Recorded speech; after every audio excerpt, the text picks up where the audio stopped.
procedures for the short dialogues.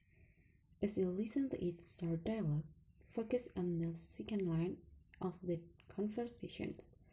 The answer to the question is generally found in the second line. Keep in mind that the correct answer is probably a restatement of a keyword or idea in the second line of the dialogue. Number 3. Keep in mind that certain structure and expressions are taught regularly in the short dialogue. Number 4. Keep in mind that these questions generally progress from easy to difficult. This means that questions number 1 through 5 will be the easiest and question 26 through 30 will be the hardest. Number 5. Read the answer and choose best answer to each question. Remember to answer each question even if you are not sure of the correct response. Never leave any answer blank. Number 6. Even if you don't understand the complete dialogue, you can still find the correct answer. If you only understand a few words or ideas in the second line, choose the answer that contains a restatement of those words or ideas. And if you don't understand anything at all in the second line of the conversations, choose the answer that sounds the most different from what you heard. And also never choose an answer because it sounds like what you heard in the dialogues. Number 7. Be prepared for the next question. You have only 12 seconds between questions. Strategies to develop ITP. Skill 1. Focus on the last line. The last line of the dialogue probably contains the answer to the question. Listen to the first line of the dialogue. If you understand it, that's good. If you don't understand it, don't worry, because it probably doesn't contain the answer. Be ready to focus on the last line of the dialogue because it probably contains the answer. Repeat the last line in your mind as you read through the answer in the next. Skill 2. Choose answer with synonyms. As you listen to the last line of the dialogues, focus on keywords in that line. If you see any synonyms for keywords in a particular answer, then you have probably found the correct answer. Skill 3. Avoid similar sounds. Identify keywords in the last line of the dialogue and identify words in this answer that contain similar sounds and don't judge this answer. Skill 4. Draw conclusion about who, what, where. It's common for you to be asked to draw one of the following conclusions in the short dialogues. Number 1. Who is probably talking? Number 2. What will she or he probably do next? And the last, where does the dialogue probably take place? Skill 5. Listen for who and what in passive. Passive statements. If the dialogue contains a passive statement, the answer to the question is often an active statement. And if the dialogue contains an active statement, the answer to the question is often a passive statement. Note: check carefully who or what is doing the action in these questions. Skill 6. Listen for who and what with multiple nouns. When there are multiple nouns in a sentence, it is common for the answers to confuse which noun does what. Skill 7. Listen for negative expressions. Regularly negative, it is not. Other negatives, for example, nobody, none, nothing, and never.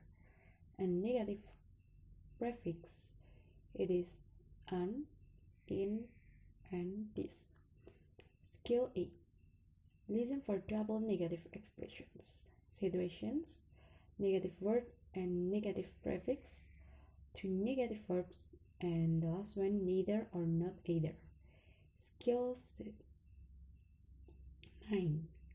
Listen for almost negative expressions, meaning almost none and almost never.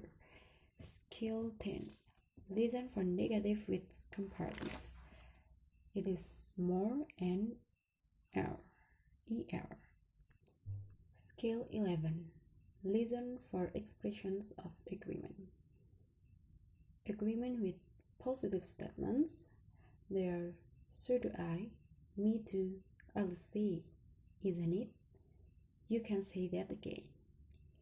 And for agreement with negative statements, they are neither do I and I don't either. Skill 13. Expression of emphatic surprises. Verb be with emphasis. For example, then he is here, and the meaning, I thought he was not here. And second, modal with emphasis. Then you can go, and the meaning, I thought you could not go. And number 3, present tense with emphasis. For example, then you do play tennis, and the meaning, I thought you didn't play tennis. Number 4, past tense. The example, then she did read it, and the meaning, I thought she didn't read it. Number 5, perfect tense. For example, then he has gone there, and the meaning, I thought he had not gone there. Skill 14. Listen for wishes. The first, an affirmative wish, implies a negative reality. For example, I wish I had finished my work, and the meaning, I did not finish my work. And second, a negative wish implies an affirmative reality. For example, I wish I were not late, the meaning, I am late. And the next, a past tense verb implies a present reality. For example, I wish I were good at math, and the meaning, I am not good at math now. Number 4, a past perfect tense implies a past reality. For example, I wish I had been on time, and the meaning, I was not on time. The next, skill 15. Listen for untrue conditions. The first, an affirmative wish implies a negative implies. And for example, if she were at home, she could help us, and the meaning, she not at home. And the second, a negative wish implies an affirmative reality. For example, if she were not at home, she could help us. The meaning, she at home. And the next, skill 16. Listen for preposal verb.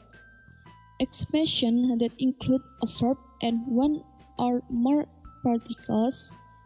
For example, in, on, at, off, up with, down, far, away, to, upon. These particles can change the meaning of the verb. For example, in the sentence, first, cut down, and the meaning is mengurangi. In the second, cut off, the meaning is memutuskan. And the third is get ahead, the meaning is mendahului. The next, skill 17. Listen for idioms. Idiom is a group of words established by usage as having a meaning not deducible from those of individual words. For example, the first, in touch, and the meaning in contact. The second, easy does it, and the meaning slow down. The third, break a leg, and the meaning is good luck. The next, procedures for the long conversation. The first, if you have time, review the answer of the question. While you are looking at the answers, you should try to do the following. The first, Anticipate the topics of the conversation you will hear. And the second, anticipate the question for each of the group of answer. And the next, listen carefully to the first line of the conversation. The first line of the conversation often contains the main idea, subject, or topic of the conversation, and you will often be asked to answer such question. And the next, as you listen to the conversation, draw conclusion about the situation of the conversation, who is talking, where the conversation take place, or when it take place. You will often be asked to make such inferences about the conversation. And the next, as you listen to the conversation, follow along with the answers in your textbook and try to determine the correct answer. Detailed questions are generally answered in order in conversation, and the answers often sound the same as what is said on the recording.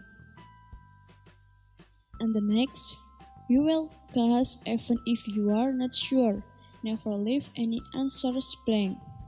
And the last, use any remaining times to look ahead the answers to the question that follow. Before listening, I will explain about skill 18. Anticipate the topic. Help you for overall understanding. Look briefly at the answers in the textbook. Skill 19. Anticipate the question. Help you to get the specific information for the conversation efficiently. Skill 20. Determine topics. Help for your ability to answer individual questions. Skill 21. Draw conclusion about who, what, where, and when. Think about the following thoughts. First, who is talking? Second, when does the conversation probably take place? Third, where does the conversation probably take place? And the last, what is the source of information for the conversation? And the last skill is listen for answers in order. The first, you can just listen to the conversation, for example, and ignore the answers. And the second, you can follow along with the answers while you listen. Thank you.